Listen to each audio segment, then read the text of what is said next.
અંકલેશ્વરના અડોલ ગામે survey number 878માં ખેડૂતોએ એક્સપ્રેસ હાઈવેની કામગીરી અટકાવી દેતા વહીવટીતંત્ર દોડતું થઈ ગયું હતું। 2018માં સર્વે નંબર 378માં 48.39 ગુઠ્ઠા એક વાયડ કરી અને વળતર 31 ગુઠ્ઠા આપવા એક્સપ્રેસ હાઈવે કહેતા જ ખેડૂતો વિફળ્યા હતા। અંકલેશ્વરમાંથી પસાર થતા એક્સપ્રેસ હાઈવે ઓથોરિટી દ્વારા હાલ અંકલેશ્વરમાં અટકી પડેલી એક્સપ્રેસવેની કામગીરી પૂરજોશમાં શરૂ કરી છે। દરમિયાન અંકલેશ્વર અડોલ ગામ ખાતે એક્સપ્રેસવે હાઈવેની કામગીરી ચાલી રહી હતી, ત્યાં સર્વે નંબર 978 પર કામગીરી ખેડૂત માલિકો અને અન્ય ખેડૂતો દ્વારા અટકાવી દીધી હતી। જ્યાં સુધી મૂળ એક વાયડ કરેલી જમીન પ્રમાણે વળતર ના મળે ત્યાં સુધી કામ કરવા દેવાની ના પડતા સમગ્ર મામલો વહીવટીતંત્ર પાસે પહોંચ્યો હતો અને અંકલેશ્વર મામલતદાર કરણસિંહ રાજપૂત તેમજ તાલુકા પોલીસનો કાફલો સ્થળ પર દોડી આવ્યો હતો, જ્યાં ખેડૂતો અને તેમના વકીલ દ્વારા રજૂઆત કરી હતી કે વર્ષ 2018માં સર્વે નંબર 878માં કુલ 48.39 ગુંઠા જમીન એકવાયડ કરેલી છે અને હવે વળતર આપવાનો વારો આવતા 31 ગુંઠાનું જ વળતર આપવાની વાત કરી રહ્યા છે અને આ અંગે 2020માં ગેજેટમાં પણ 48.39 ગુંઠા જાહેર થયું હતું। પછી વાંધા વચકા કાઢી જમીન ONGCના જાય છે અને અન્ય બહાના હાઈવે ઓથોરિટી બતાવી રહ્યા છે અને તે મામલતદાર અને પોલીસની દરમિયાનગીરી અને મૂળ નકશા અને કાગળોને આધારે ખેડૂતોને વળતર યોગ્ય આપવાની વાત નક્કી કરાઈ હતી। આ અંગે અંકલેશ્વર મામલતદાર કરણસિંહ રાજપૂતે જણાવ્યું હતું કે યોગ્ય વળતર આપવાનું નક્કી કરવામાં આવ્યું છે અને અટકેલ કામગીરી હાલ શરૂ કરવામાં આવી છે।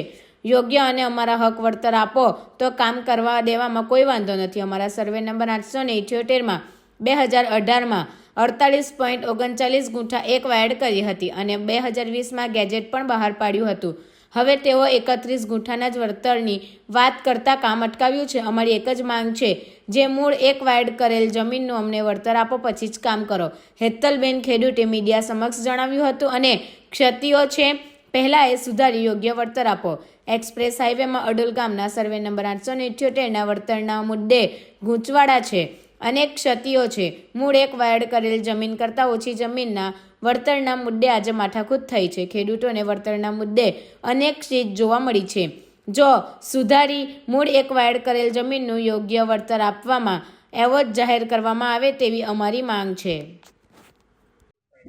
હું જયસિંહ પટેલ એડવોકેટ આજ રોજ હાઈવે ઓથોરિટીએ જે મોજે ગામ અડોલની રેવન્યુ સીમમાં આવેલ સર્વે નંબર 878 સંપાદનનું કામ કરેલું છે, તેમાં કંઈક અંશે ક્ષતિઓ જણાયેલી છે અને હાલમાં જે કેજીપી કરવામાં આવેલું છે એ પણ ઘણી ખોટી રીતે કરવામાં આવેલું છે। તેને નામદાર નાયબ કલેક્ટર સમક્ષ પક્ષકારોએ પડકારેલ છે।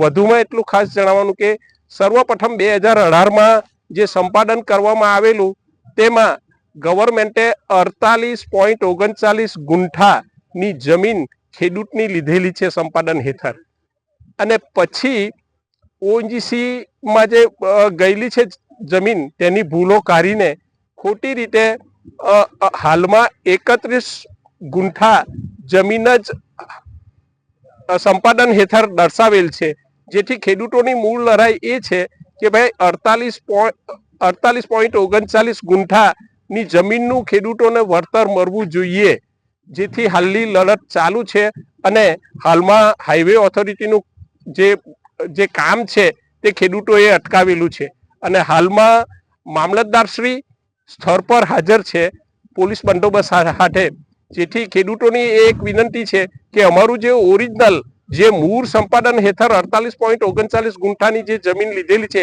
તે હેઠળ વળતરના એવોર્ડ તાત્કાલિક ધોરણે અમને આપે તો તમે કામ ચાલુ કરવામાં આવે તો ખેડૂતોને કઈ વાંધો નથી। હું પટેલ હેતલ કાલિદાસ જયસંગભાઈ બની પુત્રી, ગામ અડોલ 878 સર્વે નંબર, જેમના ખેતરમાં હાઈવે જાય છે એનું માપ છે 48.39 ગુંઠા અને જે એવોર્ડ 2020માં ગેજેટમાં આવી ગયું છે 48.39 ગુંઠા કાલિદાસ જયસંગભાઈ પટેલ, છતાં પણ અહીંયા માપણી કરવામાં આવે છે તેમાં પણ મિસ્ટેક આવે છે। 9 ગુંઠા લાવે છે, 31 ગુંઠા લાવે છે, વારાઘડીએ આવી રીતે માપણી અને ખોટા નકશા બતાવે છે, ખોટા મેપ છે, એનું ક્ષેત્રફળ પણ ખોટું છે। એટલે જ્યાં સુધી આ કમ્પ્લીટ નહીં થાય અમને 48.39 ગુંઠા નામ વડે મહેકમ ચૂકવણી ના કરવામાં આવે ત્યાં સુધી અમે માટી કામ કરવા દેવામાં આવશે નહીં।